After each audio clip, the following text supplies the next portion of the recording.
จริน EP นี้นะคะเต้ยตัดสินใจว่าจะลองฝากไข่ดูค่ะเต้ยคิดกับตัวเองไว้เลยว่าเต้ยน่าจะฝากไม่ได้เพราะว่าเต้ยเป็นคนที่แบบประจำเดือนมาไม่ปกติข้อดีของการฝากไข่คืออะไรอันนี้คือความรู้ใหม่มากอยากที่จะชวนทุกคนที่สนใจเรื่องนี้ไปเรียนรู้พร้อมๆกัน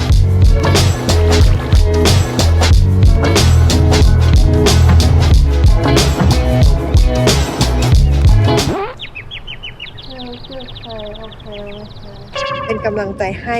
ผู้เก็บไข่ทุกๆคนค่ะ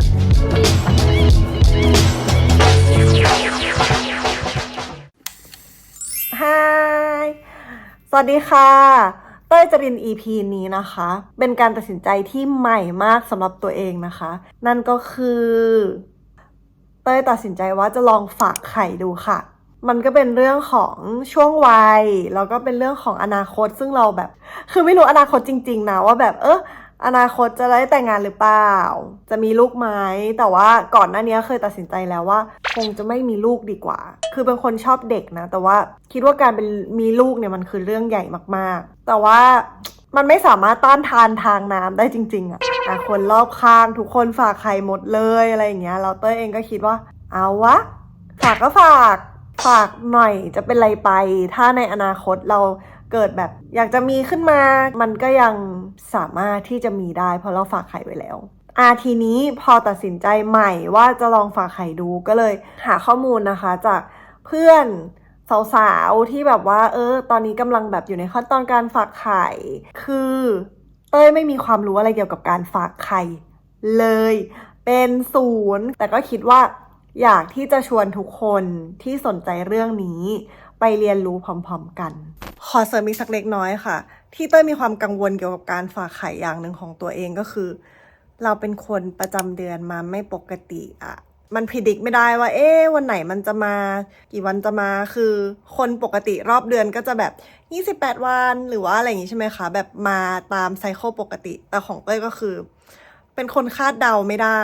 ทีนี้มันก็เลยเป็นนิมิตหมายที่ดีมากๆเพราะว่าเพิ่งตัดสินใจว่าจะฝากนะคะและวันนี้ประจำเดือนมาแล้ว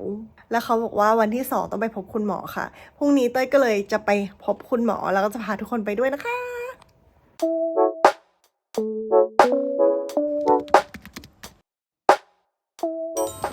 ตอนนี้ถึงตึก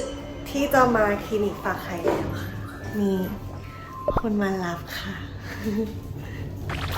ตื่นเต้นอะมันน่ากลัวไหมคะไม่น่ากลัวค่ะไม่ใช่ไหมคะไม่ค่ะโอเคค่ะ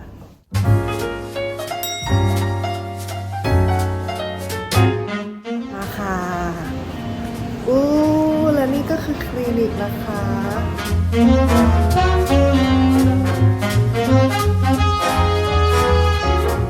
ตอนนี้อยู่ที่ NIC IVF คลินิกค่ะก็คือเป็นคลินิกที่แบบว่าเพื่อนของเตยมาฝากไข่ที่นี่ตอนแรกแบบไปที่ไหนดีอะไรเงี้ยแต่ว่ามีคุยกับเพื่อนสาวคนนึงแล้วเขาก็บอกว่าเขามาที่นี่ตลอดเลยดูแลดีมากแล้วก็สะอาดมีความ private มากๆ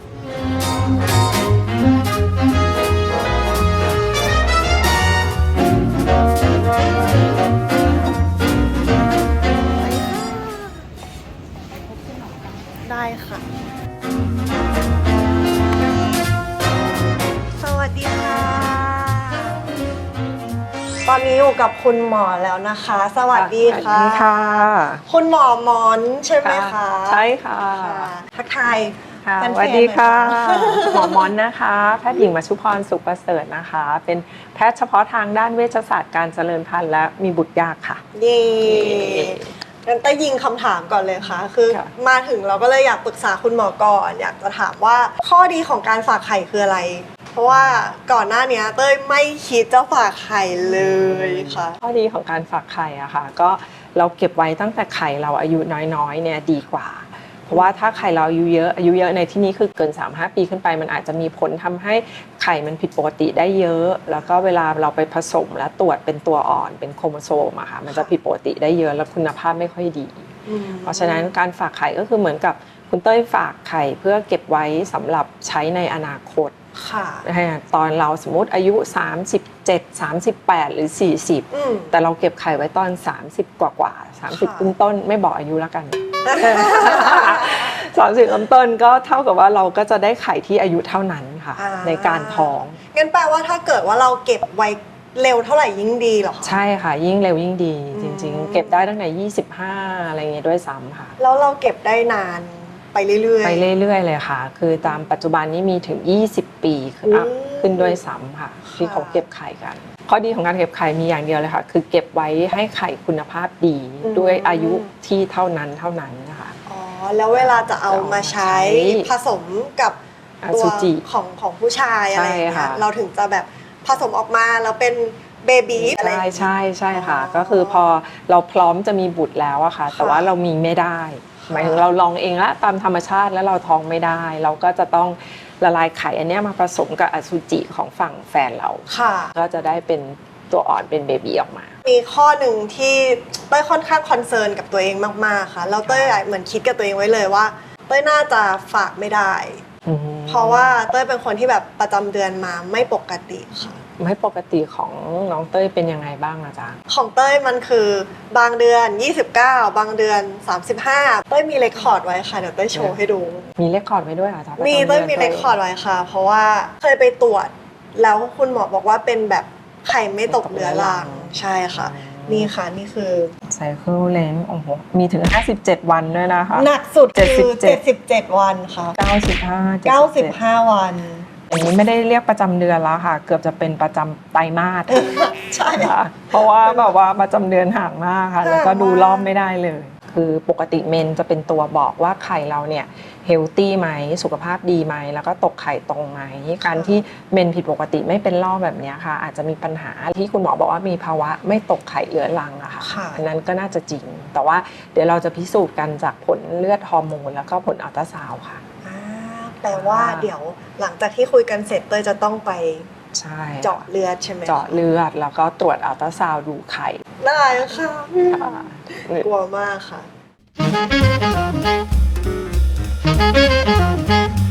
ไปอัลตราซาวด์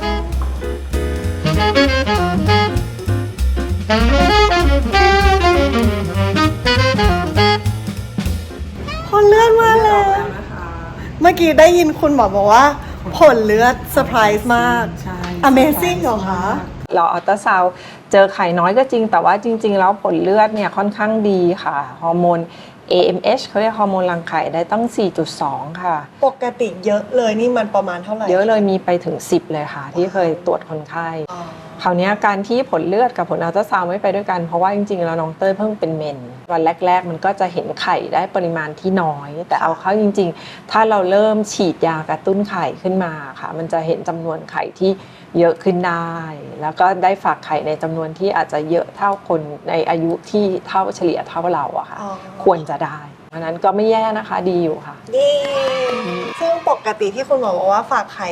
เป็นจำนวนที่คนอายุเท่ากันนะคะมันควรจะประมาณ 10-15 ใบแต่ว่าเคยเก็บได้ถึงแบบคนที่เป็นโรคที่บอกน้องเต้ยว่าเมนมาไม่สม่ำเสมอแล้วเป็นโรคถุงน้ำรังไข่อะค่ะเก็บได้ถึง65 ใบ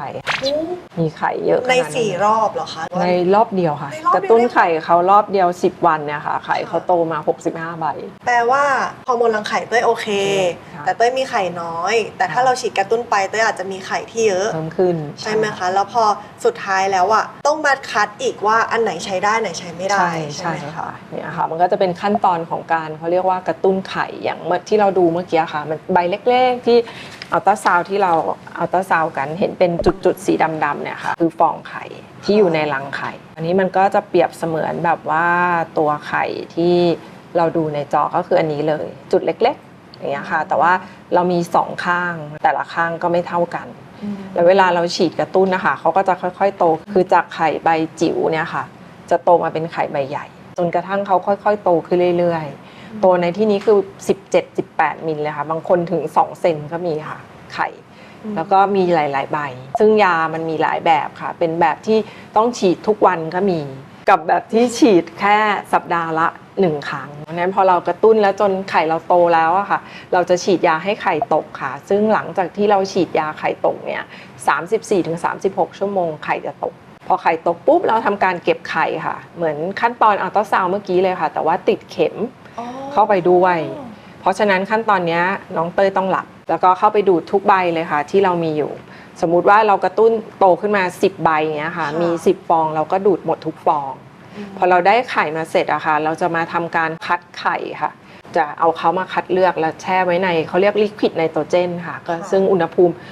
-196 องศาเซลเซียสค่ะจนกระทั่งถึงวันที่เราพร้อมและที่จะมีบุตรเราถึงละลายไข่นองเขามาแล้วก็มาผสมกับอสุจิค่ะก็คือเหมือนกับว่าวันนี้เต้ยต้องฉีดยากระตุ้นไข่เพราะเรารู้แล้วว่าฮอร์โมนเราประมาณไหนเราจะใช้ยาตัวไหนในการฉีดกระตุ้นไข่ใช่ไหมคะเราต้องรออีกกี่วันเต้ยถึงจะกลับมาเราน่าจะต้องกลับมาดูกันหลังครึ่งทางค่ะประมาณ5 วันค่ะ18 19 20 21 22วันที่22น่าจะต้องมาอัลตราซาวด์ดูว่าไข่เราโตไหมแล้วก็หลังจากนั้นอีก5 วันค่ะก็มาอัลตราซาวด์อีกรอบนึงค่ะอาจจะวันที่27ค่ะก็มาดูอีกว่าไข่โตไหมค่ะค่ะแล้วถึงเก็บไข่ซึ่งอาจจะเป็นวันที่29หรือ30ค่ะระยะเวลาที่เราจะฝากไข่ทั้งหมดเลยคือ10 วันประมาณฉีดยา10 วันค่ะแล้วก็เก็บไข่ประมาณเดย์12ถึง14หลังกระตุ้นไข่ค่ะเท่ากับว่าเต้ยจะมาเจอคุณหมอประมาณ4 ครั้งใช่ค่ะระหว่างนี้เต้ยต้องดูแลตัวเองยังไงบ้างไหมคะจริงๆช่วงกระตุ้นเนี่ยค่ะเป็นช่วงสำคัญที่สุดเลยคือน้องเต้ยต้องใช้ชีวิตแบบเฮลตี้คือสำคัญคือไลฟ์สไตล์เราเลยค่ะคือ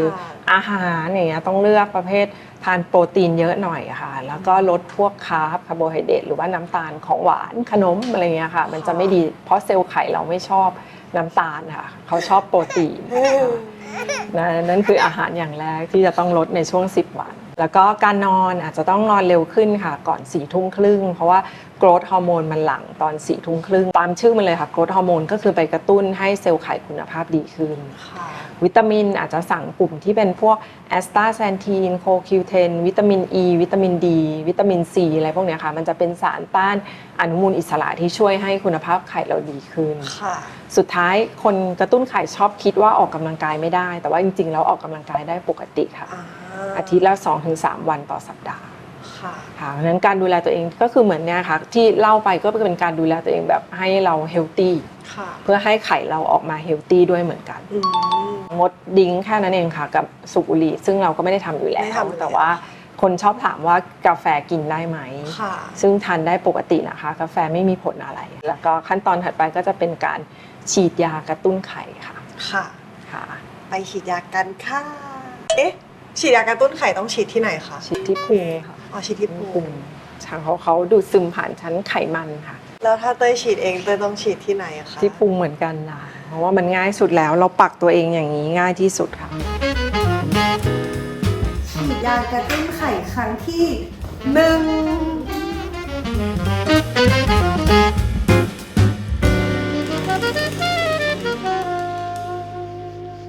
หลังจากฉีดรู้สึกหิวข้าวเต้ยไม่แน่ใจว่ามันเกี่ยวหรือเปล่าคุณหมอคะมีคำถามค่ะเต้ยฉีดเสร็จแล้วเต้ยหิวมันเกี่ยวไหมคะก็เกี่ยวนิดนึงอ่ะมันเพิ่มแอปเปิลไทต์เพิ่มการอยากแล้วบางคนก็กินจุกินเยอะขึ้นค่ะน้ำหนักขึ้นก็มีเต้ยน่าจะมาทางนั้นแล้วค่ะตอนนี้หิวแล้วใช่ไหมหิวแล้วค่ะขอบคุณค่ะ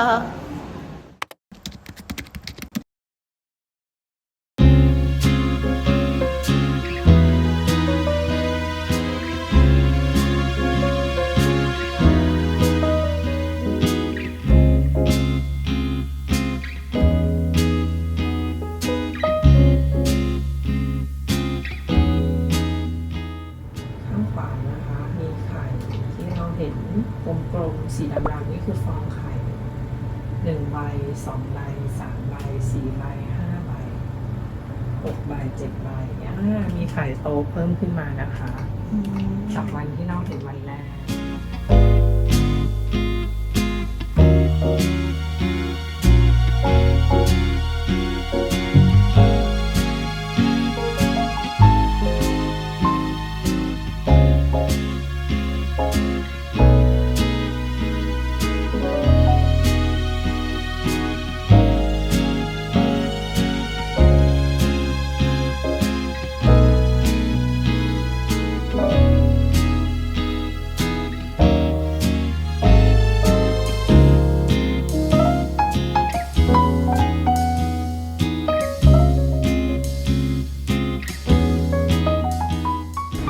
ขอรีแคปนิดนึงนะคะ ถ้าเกิดว่าใครที่สมมติว่าอยู่ในระหว่างการฝากไข่แล้วจำเป็นที่จะต้องบินไปต่างประเทศเราสามารถที่จะเอายาเนี่ยขึ้นเครื่องไปได้ค่ะก็คือทางคุณหมอเขาก็จะมีใบมาให้ใบว่าแบบเราสามารถเอายาขึ้นเครื่องไปได้นะแล้วเราก็เอายาไปฝากไว้กับพี่แอร์โฮสเตสได้ค่ะแต่ว่าข้อหนึ่งก็คือต้องฉีดยาให้ตรงเวลาอันนี้คือความรู้ใหม่มากเพราะว่าแบบตอนแรกก็แบบมันเหมือนมันชนจังหวะที่เราต้องไปต่างประเทศพอดีค่ะก็เลยแบบกังวลนิดนึงอะไรเงี้ยสรุปว่าไม่ต้องกังวลสามารถทำได้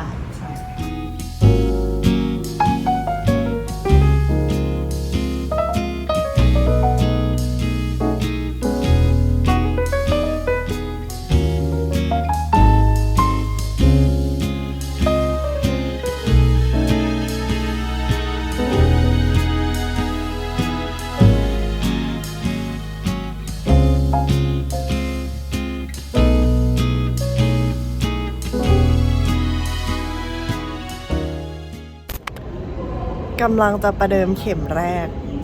ที่สนามบินในห้องน้ำอะทำไงดีอะ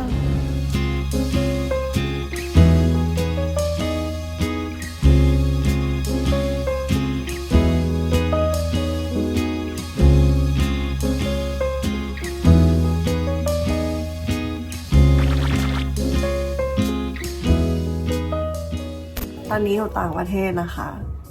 แล้วก็เมื่อเช้าฉีดยาไปแล้วฉีดเอง2 เข็มปักๆมันก็มีผลข้างเคียงอยู่นะอิโมชันนอลอยู่นะ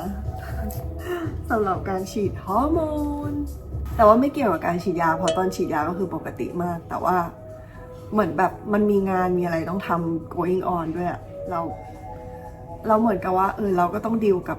อารมณ์ของเราแล้วก็ดีลกับงานด้วยแต่แบบไม่ได้คิดว่าไม่ได้ทุกคนที่จะมีผลข้างเคียงในเรื่องของอารมณ์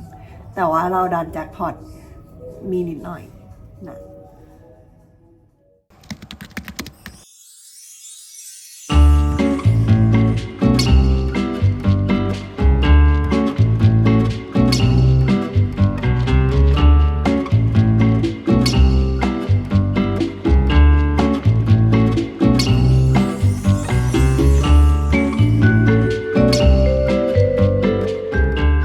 วันนี้นะคะวันนี้เป็นวันที่10ของการกระตุ้นไข่แล้วนี่แหละไข่ที่น้องเต้ยได้มาทั้งหมด1โหลพอดีค่ะ12ฟองนะคะเป็นข้างขวา7ใบแล้วก็ข้างซ้าย5ใบจ้ะก็คือเท่ากับรอบที่แล้วแต่ว่าแค่ครั้งนี้มันโตขึ้นใช่ค่ะขนาดถึง20มิลแล้วค่ะ20-21มิลเลยถือเป็นขนาดที่โอเคไหมคะโอเคค่ะปกติเกิน17มิลขึ้นไปถือว่าโอเคแล้วค่ะที่เราจะได้เก็บนะคะน่าจะค่อนข้างดีเลยค่ะมดลูกปกติเลยค่ะผนังมดลูกสวยนะคะไม่มีปัญหาอะไรน่าจะแบบอนาคตถ้าเราอยากท้องน่าจะท้องได้ปกติไม่อยากจะเชื่อ นี่เป็นสิ่งที่แบบว่าคิดมาตลอดว่าไม่น่าจะโอเคแน่ๆอะไรอย่างเงี้ยเพราะว่าประจำเดือนผิดปกติใช่ไหมจ๊ะใช่เพราะประจำเดือนผิดปกติแต่โดยรวมพี่ว่าไข่โอเคนะคะเท่ากับสถิติที่ควรจะเป็นค่ะว่าโตเท่านี้เพราะฉะนั้นถ้าไข่ไซส์เท่านี้แล้ววันนี้เราน่าจะฉีดยาให้ไข่ตกแล้วจ้ะปกติหลังฉีดยาไข่ตกมันจะประมาณ 34-36 ชั่วโมงไข่จะตกนั้นถ้าเราฉีดคืนนี้ตอนประมาณ4 ทุ่มครึ่งเราจะได้เก็บไข่กันอีก2 วันข้างหน้าจ้ะวันที่29ก็คือเป็นวันที่เรานัดกันพอดีใช่ค่ะพอดีประมาณ10 โมงโอเค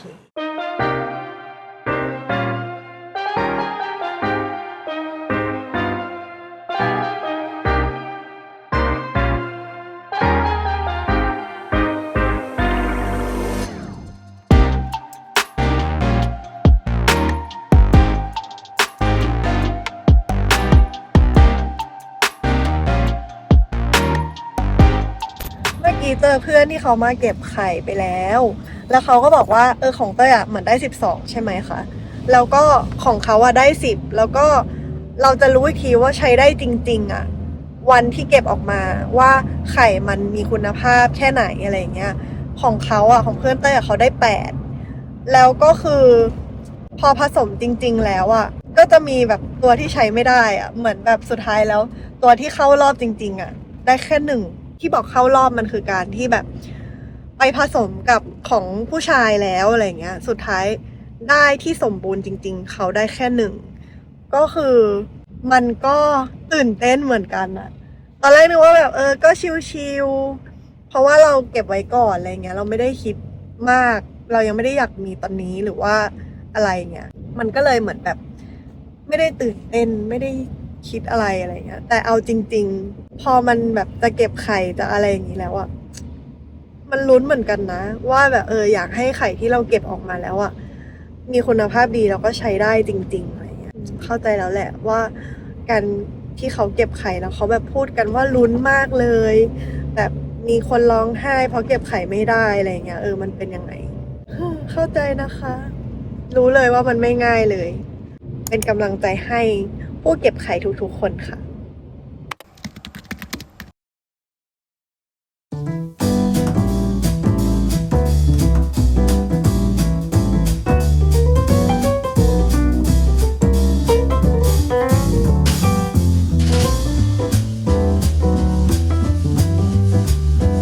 แอบมาดูก่อนที่จะเข้าไปเก็บไข่จริงๆค่ะ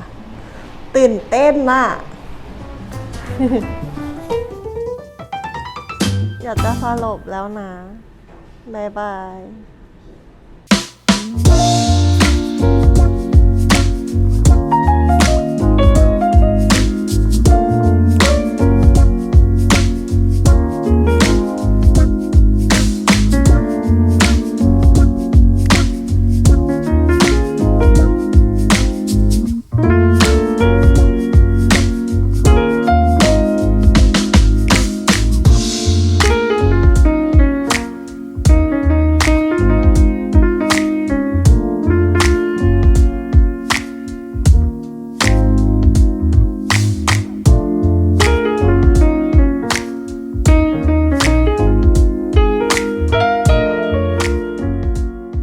ก็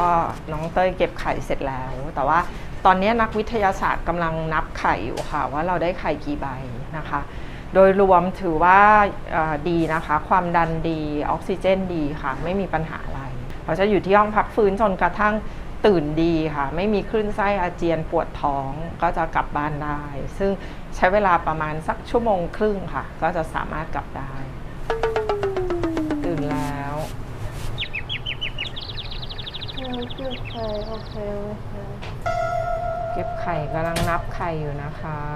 ฝันว่าอะไรคะเมื่อกี้มีเลขบ้างไหมคะ ไปเขาใหญ่ ไปเขาใหญ่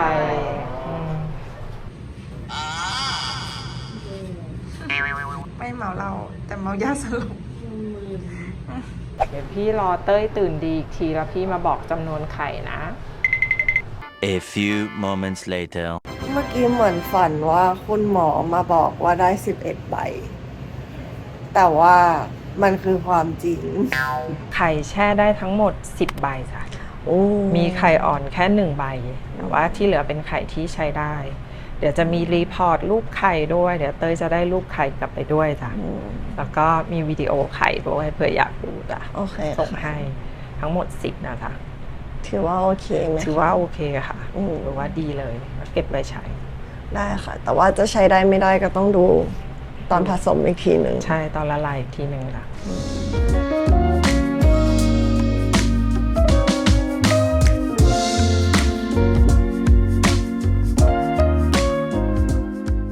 คุณพี่เขาบอกว่าเต้ยดูแลตัวเองดีมาก สงสัยเป็นเพราะชาบูหม่าล่าแน่ๆ เดี๋ยวกินยา แล้วก็กินโจ๊กแล้วก็กลับบ้าน ทุกคนดูแลดีมากเลยน่ารักมาก แล้วก็คุณหมอก็น่ารักมากให้ข้อมูลทุกอย่างครบถ้วน เอาจริงๆขั้นตอนไม่ได้ยุ่งยากอย่างที่คิดไว้ว่าแบบฝากไข่ต้องเป็นเรื่องใหญ่มากแน่เลยอะไรเงี้ยแต่ว่าของเต้ยใช้แค่12 วัน แล้วก็โชคดีที่เป็นคนไม่กลัวเข็มมันก็เลยเหมือนแบบไม่ได้รู้สึกโหดมากก็ต้องขอบคุณ NIC IVF Clinic มากๆเลยนะคะที่ดูแลเต้ยแบบดีสุดๆทุกขั้นตอนคุณหมอให้ความรู้ดีมากนางพยาบาลดูแลดีสุดๆเลยนะคะแล้วก็ที่สำคัญคนที่ประจำเดือนมาไม่ปกติสามารถที่จะเก็บไข่ได้ไม่ได้หมายความว่าการที่เราเมนมาไม่ปกติมันจะทำให้ข้างในเราไม่โอเคเพราะว่าอย่างเต้ยถือเป็นตัวแทนคนที่ประจำเดือนมาไม่ปกติได้แบบ ได้เลยเพราะว่ามาไม่ปกติจริงๆแต่ก็กลายเป็นว่าฮอร์โมนรังไข่ค่อนข้างโอเคแล้วก็เก็บไข่มาได้ทั้งหมด11ฟองแต่ว่าใช้ได้จริงๆก็คือ10ฟองก็ถือว่าเป็นอัตราที่แบบโอเคมากๆเพราะฉะนั้นก็มาได้นะคะที่ NIC IVF Clinic ก็ดูแลดีสุดๆสะอาดปลอดภัยเยี่ยม